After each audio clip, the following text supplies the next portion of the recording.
Hey, what's going on guys? Welcome to a new video. So today then I want to talk about whether a product can actually be too saturated or not.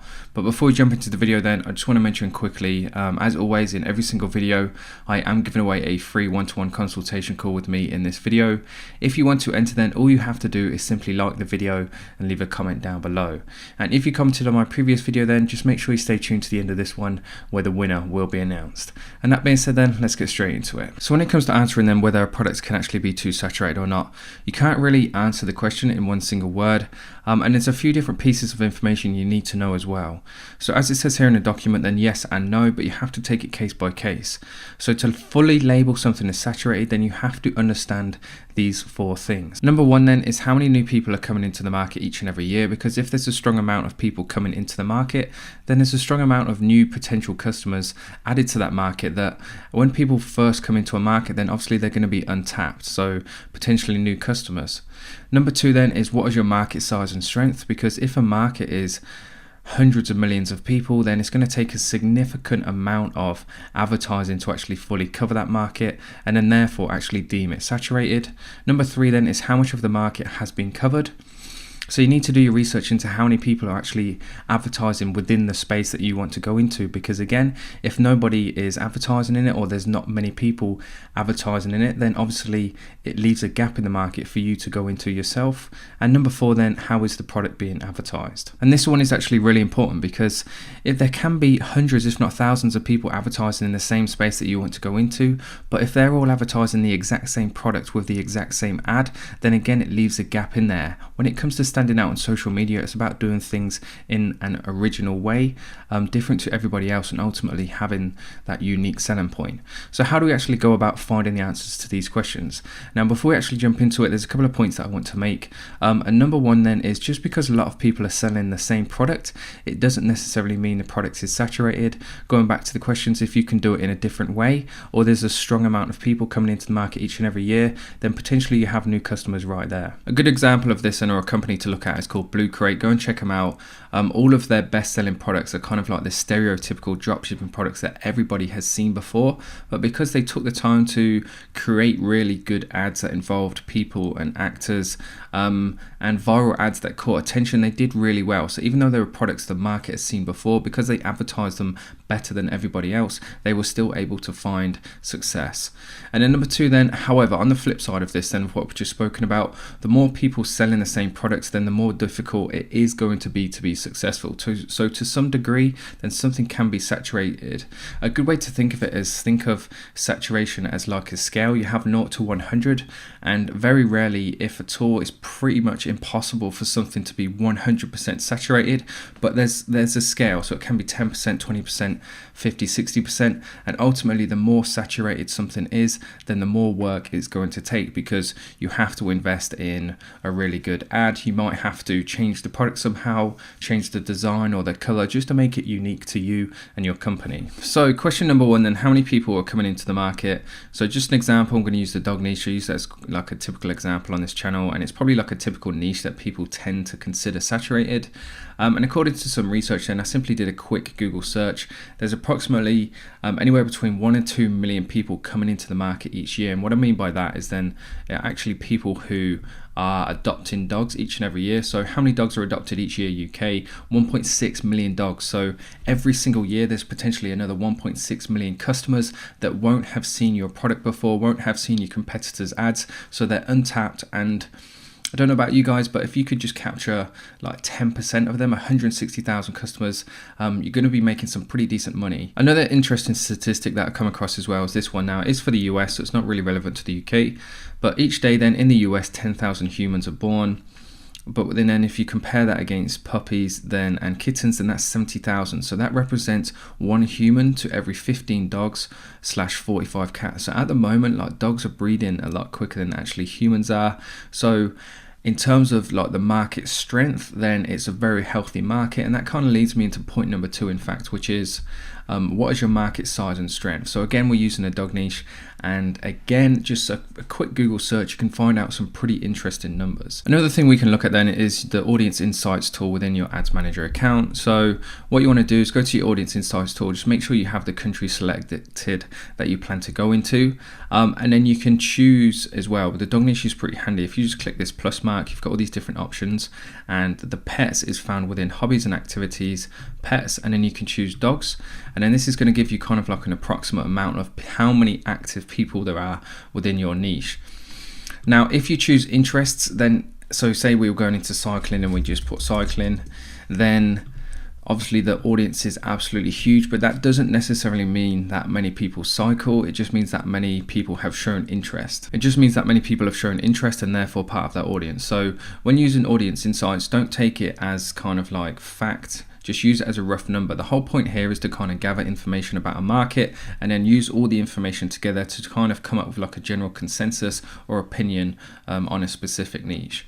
And then something else I found which was quite interesting is that the average owner spends £1,200 per year on their dog.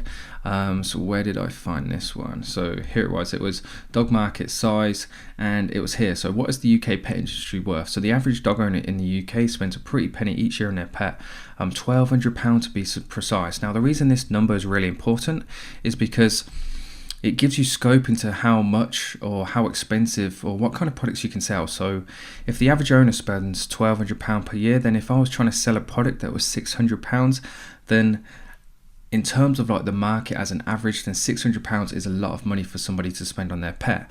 Whereas if I was just trying to get them to spend say £15-20 on a collar or 30-40 quid on a cool mat or something, in a grand scheme of things, that's not a lot of money, which means on average, most people would be willing to spend that amount of money, if that makes sense.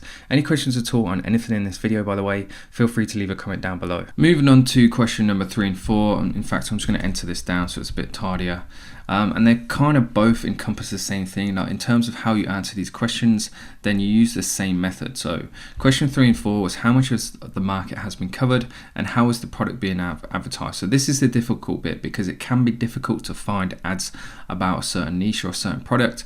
Now it did be quite an easy thing to do. You could use something called Ad Swiper, but Facebook actually shut them down because of like the software and technology they were using, and in fact they shut down the Ad Espresso version as well. So pretty much the only way to go about finding Facebook ads is to use the Facebook ad library, which is public knowledge. Anybody can go in there and search for an ad, but I tend to find that the results they give you are pretty poor and irrelevant to dropshippers. So the best way in my opinion then is just to simply use the Facebook search feature. So when you're searching for particular products on Facebook, then a few things to keep in your mind that you want to be looking at. Number one is look at how many views the actual video or the post has, and then you want to kind of compare the amount of views it has against the market size and the new customers. So we know then that the dog niche is approximately 1 to 2 million people every single year, and then we want to look at the ad copy as well and see if they're all the same. So a simple Facebook search I did earlier was LED dog color. I went straight to videos, and this is essentially what it showed me in terms of the results.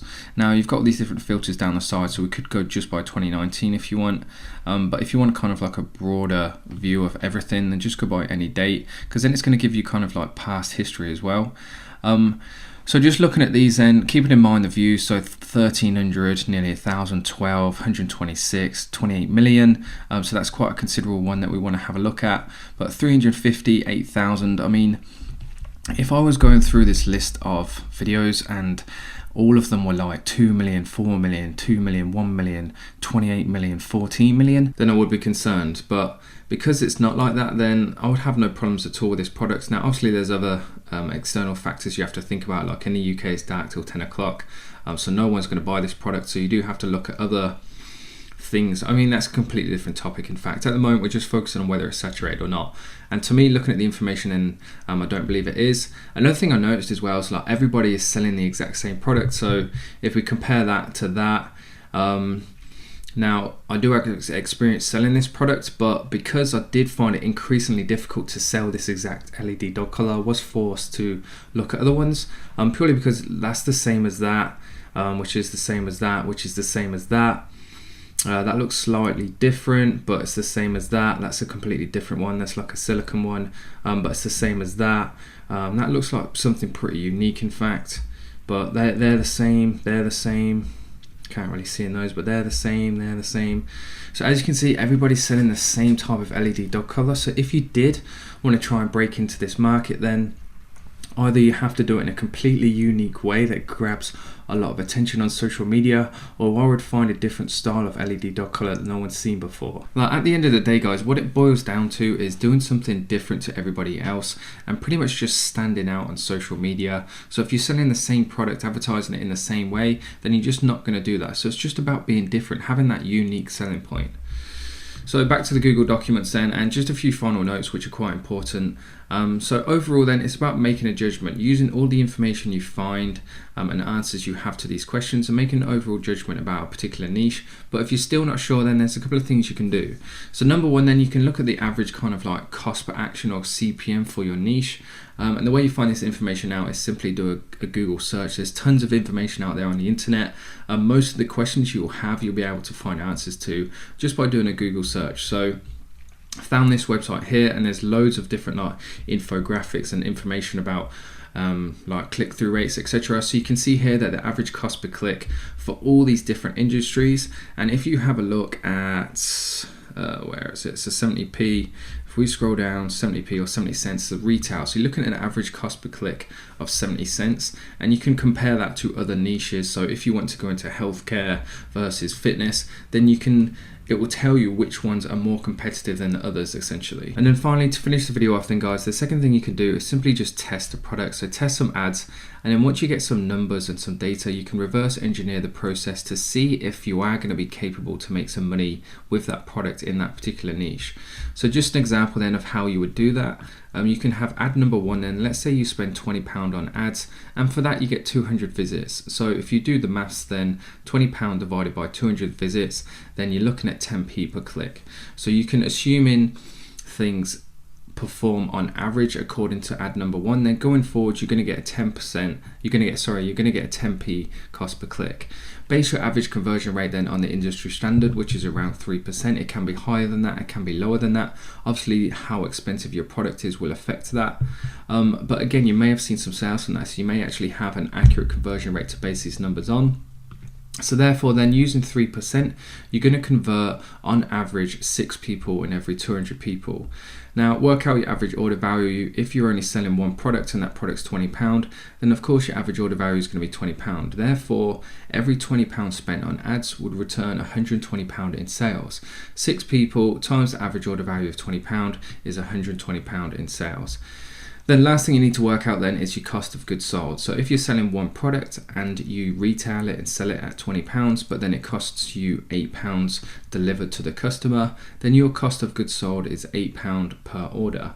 So £8 per order times the 6 orders is £48. So you're looking at £48 cost of goods sold to fulfill those 6 orders. Your Facebook ad spend was £20, your sales was £120, and therefore your profit is £52.